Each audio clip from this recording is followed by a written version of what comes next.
नमस्कार, national film में आपका स्वागत है। मैं हूं कुमार और देखिए अब पहली बार सऊदी अरबिया अपना फर्स्ट अल्कोहल स्टोर खोलने जा रहा है रियाद में। आप लोगों को मालूम है सऊदी अरबिया एक इस्लामिक कंट्री है और वहां पर इस्लाम के स्ट्रिक्ट रूल लागू होते हैं और इसीलिए सऊदी अरबिया में अल्कोहल बैन है और ये बैन लगा हुआ है 1952 से। एक्चुअल में सऊदी अरबिया में अल्कोहल पर बैन कैसे लगा, ये भी एक इंटरेस्टिंग स्टोरी है, उसके बारे में बात करेंगे। लेकिन पहले बात करते हैं इस नए डिसीजन के बारे में जिसमें सऊदी अरबिया में पहला अल्कोहल स्टोर खुलने जा रहा है। सऊदी अरबिया एक ऐसी कंट्री जहां पर इस्लाम की 2 होली साइट्स हैं और वहां पर इस्लामिक रूल चलता है according to the sharia of Islam. और सऊदी अरबिया में अल्कोहल ड्रिंकिंग को लेकर जो लॉज हैं वो काफी हार्श हैं। अगर आप सऊदी अरबिया में शराब पीते हुए पकड़े गए तो आपको उसके लिए 100 कोड़े लग सकते हैं, आप पर फाइन लग सकता है या आपको कैद हो सकती है। और अगर आप विदेशी हैं तो आपको डिपोर्ट किया जा सकता है। हालांकि कुछ दिन पहले ही सऊदी अरबिया में कोड़े मारने की सजा को भी जेल टर्म में बदल दिया गया था। अब देखिए सऊदी अरबिया में अल्कोहल 1952 से बैन है, लेकिन फिर भी 2 तरीके से सऊदी अरबिया में अल्कोहल मिल जाता है। एक तरीका है डिप्लोमेटिक मेल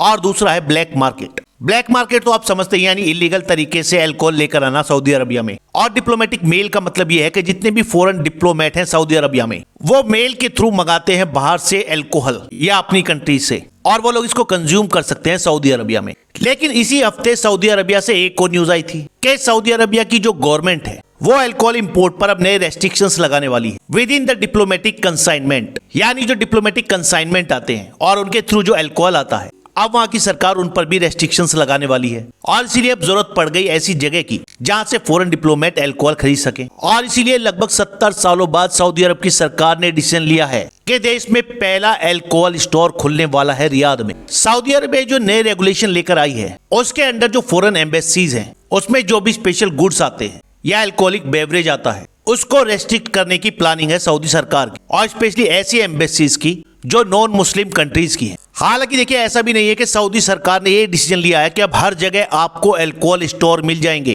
आप इजीली जाकर वहां से अल्कोहल खरीद पाएंगे और पी पाएंगे। सऊदी अरब की सरकार ने फिलहाल ये डिसीजन लिया है सिर्फ नॉन मुस्लिम डिप्लोमेट्स के लिए। तो ऐसे फॉरेन डिप्लोमेट्स के लिए फिलहाल एक स्टोर खोला जा रहा है और यहाँ से अल्कोहल खरीदने वालों को भी स्ट्रिक्टली वॉच किया जाएगा। यहाँ से अल्कोहल खरीदने के लिए आपको अपने मोबाइल ऐप के थ्रू रजिस्टर करना होगा और उसके लिए क्लियरेंस कोड इशू किया जाएगा from the foreign ministry of Saudi Arabia. और साथ ही हर नॉन मुस्लिम व्यक्ति के लिए एक कोटा भी निर्धारित किया जाएगा। इवन अभी तक ये बात कंफर्म नहीं है कि जितने भी फॉरेन नेशनल हैं सऊदी अरबिया में जो नॉन मुस्लिम हैं क्या वो इस स्टोर से अल्कोहल खरीद पाएंगे। हालांकि फिर भी इसे सऊदी अरब सरकार का एक बोल्ड डिसीजन ही माना जाएगा, क्योंकि कुछ वक्त पहले तक कोई ये सोच भी नहीं सकता था कि सऊदी अरब जैसी कंट्री में अल्कोहल स्टोर देखने को मिलेगा। आप लोगों को मालूम है कि सऊदी अरब के जो क्राउन प्रिंस है मोहम्मद बिन सलमान, वो धीरे धीरे सऊदी अरब की अल्ट्रा कंजर्वेटिव मुस्लिम सोसाइटी को थोड़ा थोड़ा ओपन कर रहे हैं जिससे कि वो अपनी कंट्री को टूरिज्म और बिजनेस का एक हब बना सके। अब जाहिर सी बात है जब बिजनेस और टूरिज्म के लिए नॉन मुस्लिम लोग सऊदी अरब में आएंगे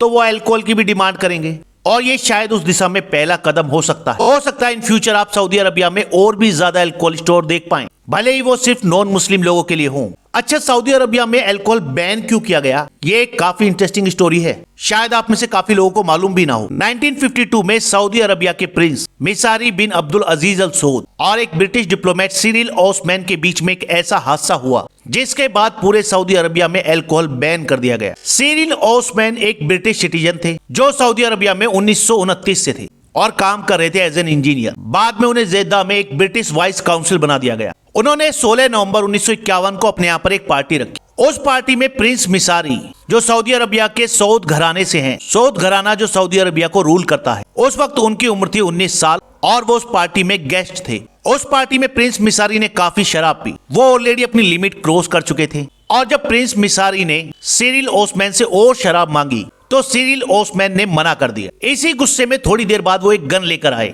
और उन्होंने सिरिल ओस्मान को शूट कर दिया और इस हादसे में ब्रिटिश काउंसिल सिरिल ओस्मान की मौत हो गई। हालांकि इस अपराध के लिए प्रिंस मिसारी को उम्र कैद की सजा हुई, लेकिन उसके बाद 1952 में किंग अब्दुल अजीज ने सऊदी अरबिया में अल्कोहल पर टोटल बैन लगा दिया और तब से लेकर अब तक सऊदी अरबिया में अल्कोहल बैन था और अब फाइनली सऊदी अरबिया में एक अल्कोहल स्टोर खुलने जा रहा है। हालांकि आप इसे सऊदी क्राउन प्रिंस मोहम्मद बिन सलमान के एम्बिशियस प्लान सऊदी विजन 2030 की शुरुआत भी मान सकते हैं। आप लोग जानते हैं सऊदी अरबिया एक रिच कंट्री है, लेकिन उसकी जीडीपी का 40% हिस्सा आता है ऑयल से और विजन 2030 के according Saudi crown Prince oil पर अपनी डिपेंडेंस कम करना चाहते हैं। वो चाहते हैं अपनी इकोनॉमी को डाइवर्सिफाई करना। वो चाहते हैं Saudi Arabia culture, entertainment, sports और टूरिज्म का एक हब बने। यहाँ पर सिर्फ इस्लाम से रिलेटेड टूरिस्ट ही ना आए, बल्कि वो चाहते हैं पूरे वर्ल्ड से इवन नॉन मुस्लिम टूरिस्ट को भी अट्रैक्ट करना। और अगर आप ऐसा करना चाहते हैं तो आप हमेशा के लिए अल्कोहल बैन नहीं कर सकते।